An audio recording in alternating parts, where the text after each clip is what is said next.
with your first experience covering BKFC, being at BKFC in Kansas City last weekend.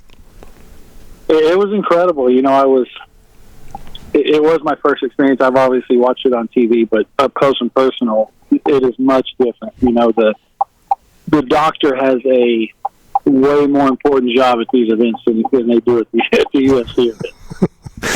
For sure. I saw the photo. Dave Feldman took care of you. I'm happy for that. Great seats. Could you hear the bone? You know, a lot of times people say you can hear that punch crack, ahead. You know, not as much as I expected, but yeah, on certain punches, it's completely different. It was different than what I expected. Listen, I don't know if there's enough money to get me to step in and do that. Well, we've all done stupid things. Like I remember standing at home plate as a professional pitcher through a curveball that I'm still crapping my shorts. Yeah, but that you're safe. You know what? Those rings are so small, Randy. You're never safe as a fighter, and you are always in danger. You better be ready. No, definitely true. Now, you told me that somebody you used to train with was, I believe, fighting over the weekend?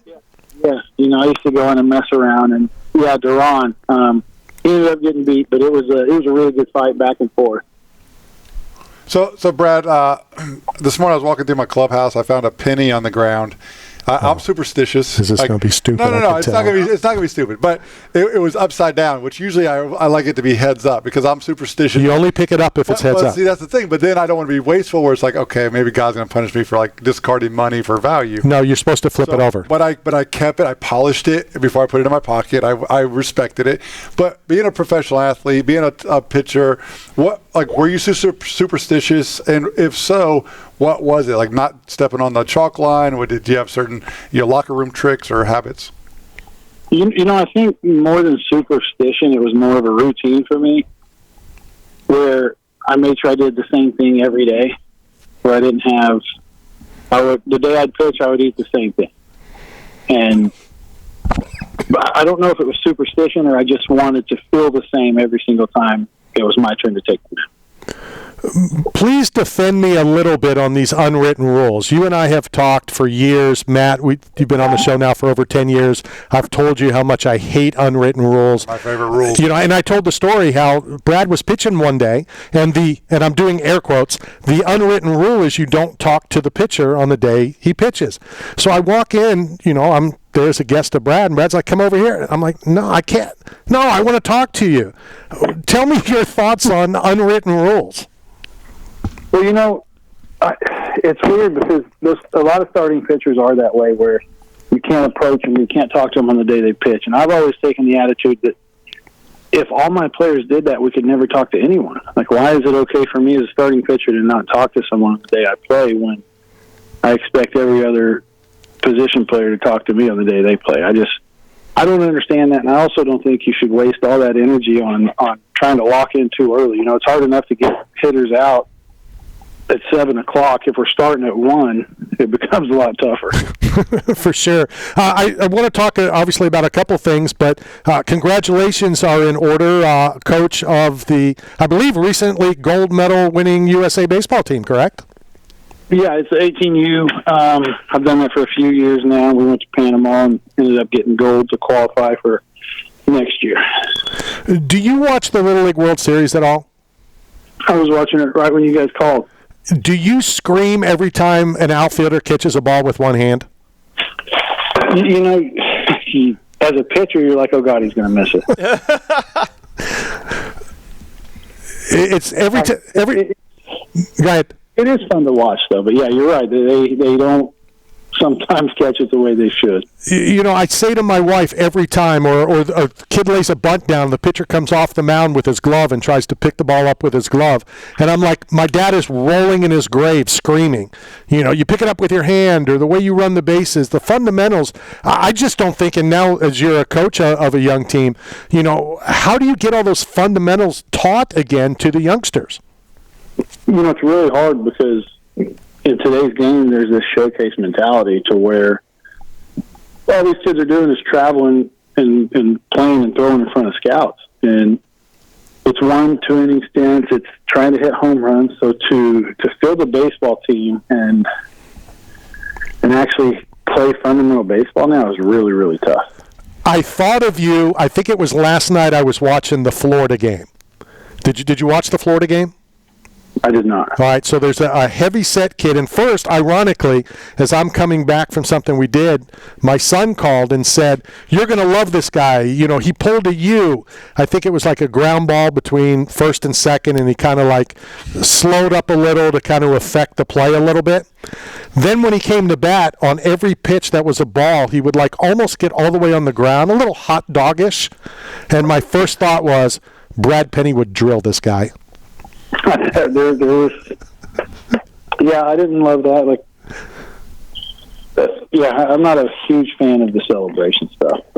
But what do you think, about, pitchers that celebrate then, after a strikeout or whatever? I mean, if you do that, you've got to be willing to be okay with what the hitters do. Exactly. Well, and that's what I wanted you to say. It's we're equal opportunists. Either you both are okay, or you both should stop. Also, Phil, nobody could pimp a home run off of me if I did let him hit a home run. So part of it's my fault. That the NFL guys that I used to do the Buck shows with would say the same thing. How can I be mad that they're doing what they're doing in the end zone? We didn't stop them.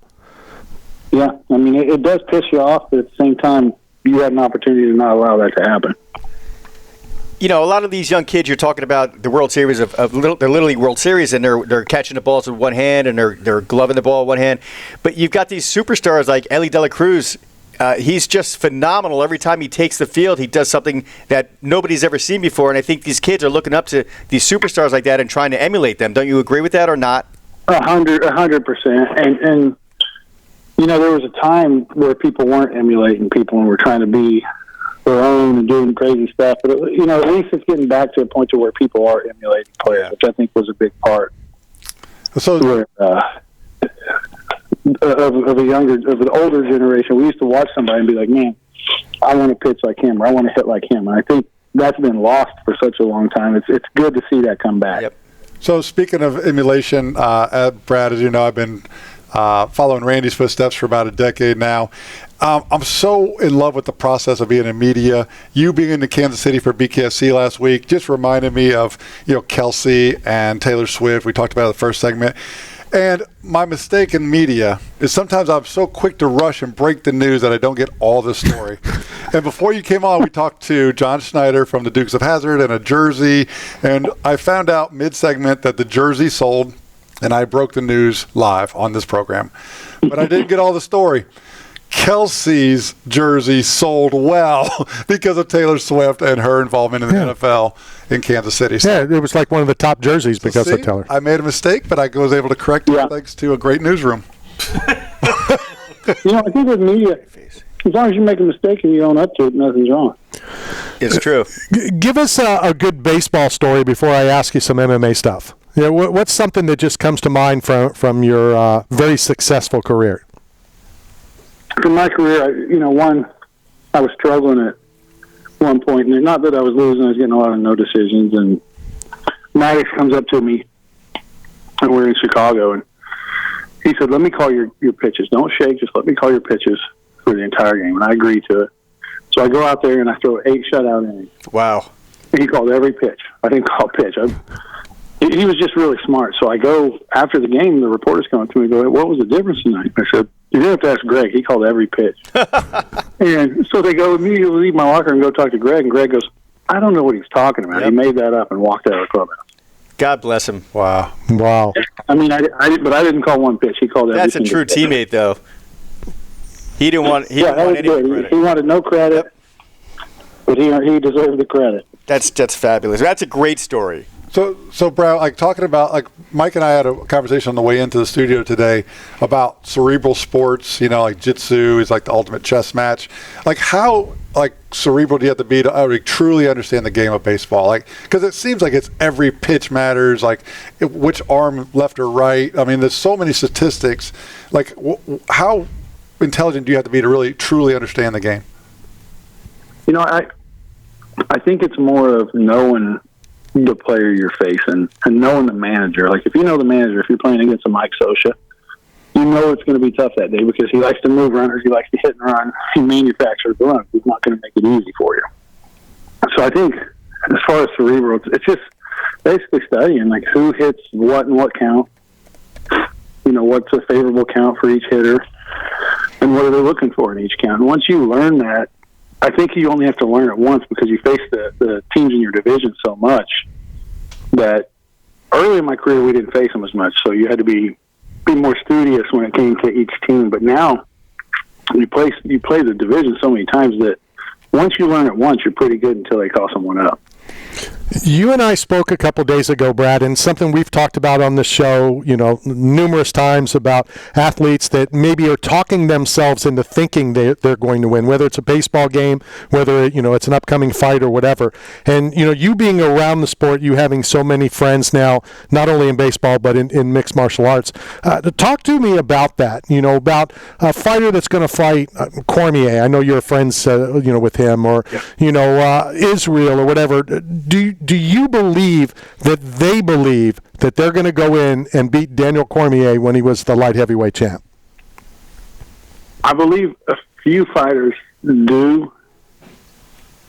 And by saying that, I still think there's self-doubt.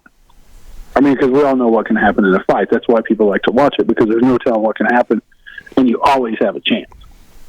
But no, you know, I won't mention any names, but people would ask me, like, do you think I can beat this guy?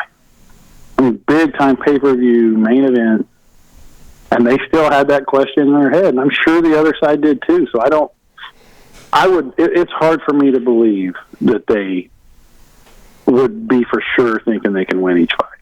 Which is what I've said. You know, it's, you know, when whoever that fighter is, and sooner or later they're going to lose. Israel sooner or later lost. You know, Chuck sooner or later lost.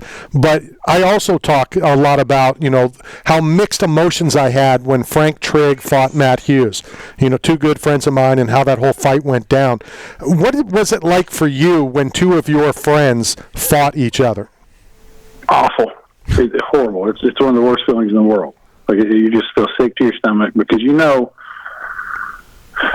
like you said, you're going to be happy for somebody, but you're also going to be heartbroken for somebody else. And in the fight game, man, a loss really sets you back a lot more than in any other sport. And you lose, and it's, you know, you may get lucky if someone drops out, but you've got to work your way back up. And you don't just fall right down one spot. You know, you've got a few more fights to get back to where you were at. So that was one of the hardest things for me to do, is watch two friends fight.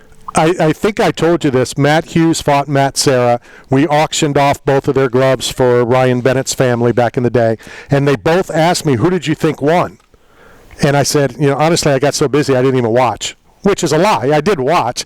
But, I mean, what do you tell them both? You know, yeah, like we've both said, you're happy for who won, but I was more upset for who lost. No, but in that case, you could have just said, I thought Matt won. Yeah. Yeah. I was always honest. Like, with Dan Henderson, I'm like, Dan, Cormier is going to be a tough fight for you. Yeah. It's huge. That was a tough fight. Dan was a smaller guy, you know, compared to these guys, and it ended up being a tough fight. But I think, in reality, he had to know that, right? Going into that, This is not going to be a typical easy fight to where you can just go out and throw right hand. Well, you know, you mentioned the self-doubt in fighters, but I think every athlete in every sport has self-doubt, and I kind of think that's what helps them win. Yeah, the fear of losing. Yeah. 100%.